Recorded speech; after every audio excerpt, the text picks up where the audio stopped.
Okay, good morning. I'll be doing a presentation which looks at, as the title says, increasing the wind resource share through optimal placement of collector substations.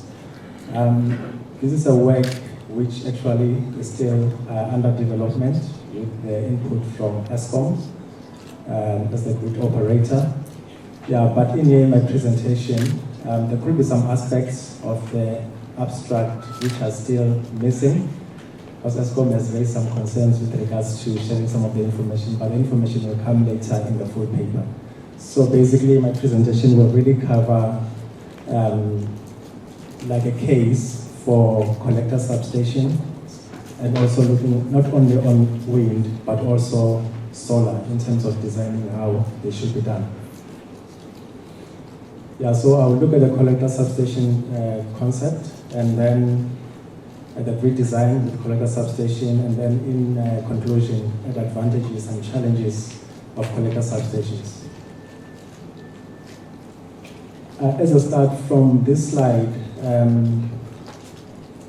there has been assessment, especially for accelerated or expedited bid window 4 in terms of connection to the grid.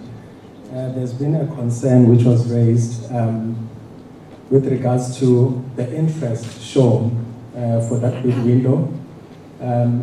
Initially, if you look at the interest shown and the substation play and the placement of those projects, there was a big risk in terms of having the projects connected on time to the grid, and not only connecting on time, and also to have financial close, because you have to make sure that you have everything done ahead of time. So in terms of interest, you can see there was a high interest in terms of looking at close to 7 gigawatts for that bid window, which was quite high. And Eskom had to do an analysis to check where there was capacity. And then they had to look at 3 levels: low, medium, and high risk. And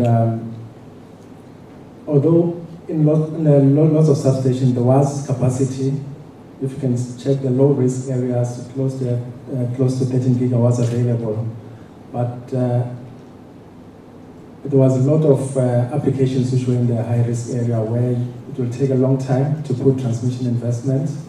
And with this collector substation concept, the thinking is most of those type of projects could be moved to the low risk areas, especially for wind and solar, because the recent studies, actually for wind in the past, of course, you had to look at certain areas, but now with the recent work that has been done, we know that you can be able to connect wind plants almost everywhere in the country. So although the interest was so high for that bid window, we only had 1170 allocated, but if the positions were correct, we believe that more could have been done in terms of allocations. Yeah, this slide is looking at some of the studies which are being done and were done internally in Eskom to look at capacities which are planned for to connect to the grid. And studies have been done looking up to year 2040 for solar PV and wind. Those are the type of capacities which are already being planned for. And the type of plans which are available to facilitate that, there are those ones which are listed there. Of course, the most common one is a transmission development plan, which traditionally basically was done to expand the grid in response to the load. And also with response to generation, which was like Eskom generation. But now with IPPs, other studies had to be done, and these 2 reports basically cover the interest of IPPs, the generation connection assessment and the RE-IPP geospatial integration study, which was done internally in Eskom, and then in the grid, strategic grid plan, which basically looks at everything, including IPPs, and also even the recent work on the renewable energy zones. So looking at the different plans, at a high level, those 3 plans should be able to cover up to 2025 in terms of what is being proposed. And the strategic grid plan, although it's still strategic in nature, should be able to cover those capacities which are planned there in terms of what has been allocated in the plan. And with all these plans, definitely there is a need to make sure that the grid is designed proactively to make sure that those capacities can be connected in time as and when applications come on board. Okay, this slide shows some of the studies which have been done to look at the time to connect to the grid and the complexity of the projects that have to be connected. And this study was based on the interest shown to connect to the grid of close to around 36 gigawatts of generation connection interest. And in terms of the connection, there is some projects which are classified as high risk, and those projects will really take quite a long time to connect. I mean, those are like all complex projects which will require a lot of integration studies to be done to connect them to the grid.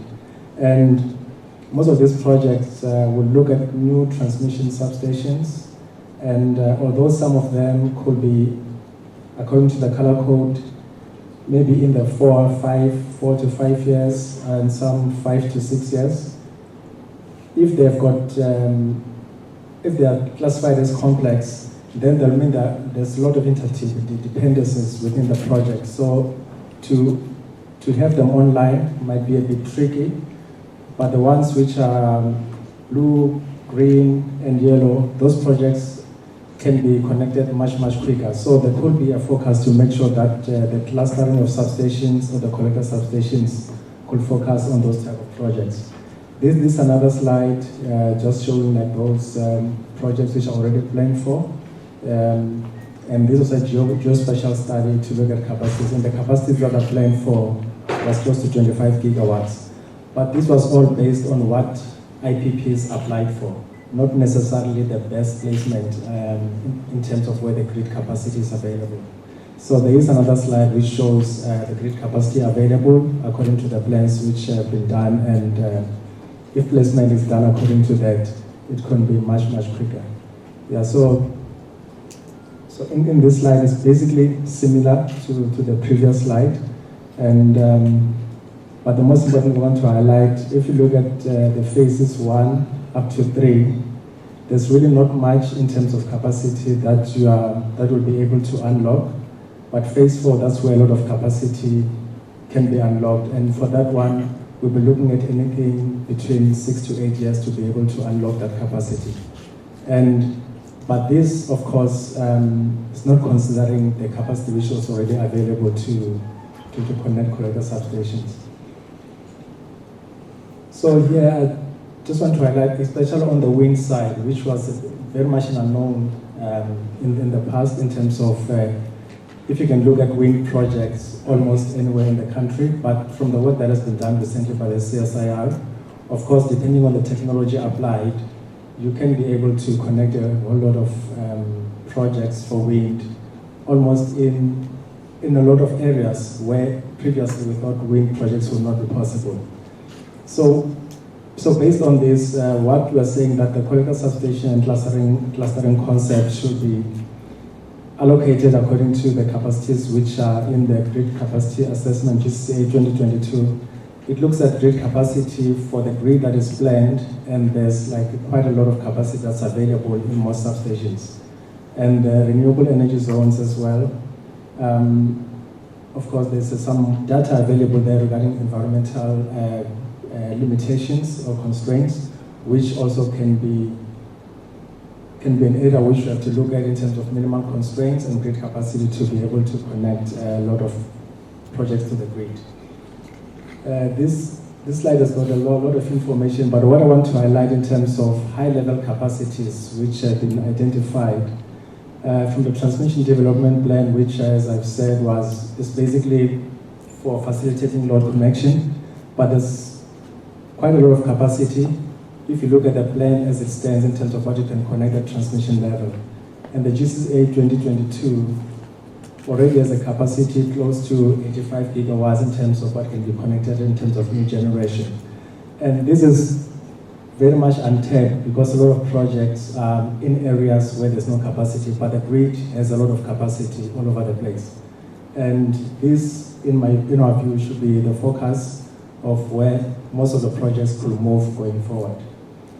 And of course, the other studies that have been done in response to what IPPs have shown as interest is the REIPP geospatial study, which has got a capacity of close to 25 gigawatts. Of course, all these plans have got limitations in terms of what has been done currently in them. And those limitations, of course, can be addressed when the plans have to be utilized. On this slide, just so that at a high-level concept, some of the issues that have been causing connection delays. At a high level, if you look at the transmission sub, in most cases, well, I just indicated like wind farms. There could be wind and PV farms, and because of the substation capacity, some substations, you find that they'll be having spare bays to be able to connect. In this example, you are able to connect wind farm 1 and wind farm 2 via distribution subs back to the transmission sub, which is already supplying load. And then if another wind farm comes on board, the substation capacity is full. And in most cases, what happens here, we'll have to look at the new integration substation, because there was no coordinated plan in terms of putting together a collector substation. So what is being proposed is to look at collector substations. At the moment, some of this work is being done, but most of it is not proactive. To look at where you can have a collector substation, and then you can be able to connect all the resources and back to the transmission sub, and you still have capacity available. And most transmission substations, you find that the capacity is full, not necessarily because even the capacity within the substation in terms of transformation is full, but the spatial arrangement around the substation is constrained. And those are the type of issues that ESCOM has to deal with, and that makes a lot of projects complex in terms of implementation.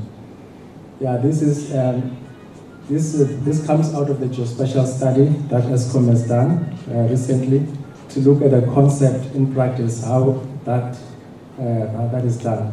We're looking at 3 IPPs, which are connected through what we call a satellite substation, and the focus is on this collector substation. And the collector substation basically will be able to connect, in this example, looking at 3, but in the most example, you can look at much more IPPs to be connected. But at the moment, most IPPs would prefer to just go directly to the transmission sub, and usually that causes a lot of problems in terms of delays that we see, and also the delays and also cost going forward. And also there are other issues which I'm going to highlight later on the advantages and disadvantages of collector substation. Then we'll see that if we adopt this concept, although it's being planned at the moment, if you adopt it proactively, much more can be done. Another aspect which is going to be looked at, coming from the wind and solar aggregation study by Fraunhofer and CSIR with all those partners, that this aspect of the correlation between wind and solar has not been factored into some of the studies which are already even being done currently regarding collector substations. And if the aspect of correlation is looked at, there's quite a lot that you can add to the grid. And the study that was done, wind and solar aggregation studies, indicated that you could even increase the capacity in terms of connection from IPPs, anything between 20, 40 to 50% more, if you consider this effect, and also considering the load which is on the distribution side. So this aspect also is another thing that has to be taken into account, and this shows that although it's showing for the first half of the year, we've looked at the data, looking at all the 27 transmission supply areas in the country to look at wind and solar correlation. And in all the supply areas, the correlation is always below 0.5. And it shows that the correlation is quite low, and then you can be able to, because of that, be able to connect a bit more. And those are the type of aspects which are being factored into the collector substation concept to look at more grid capacity in terms of connections from IPPs.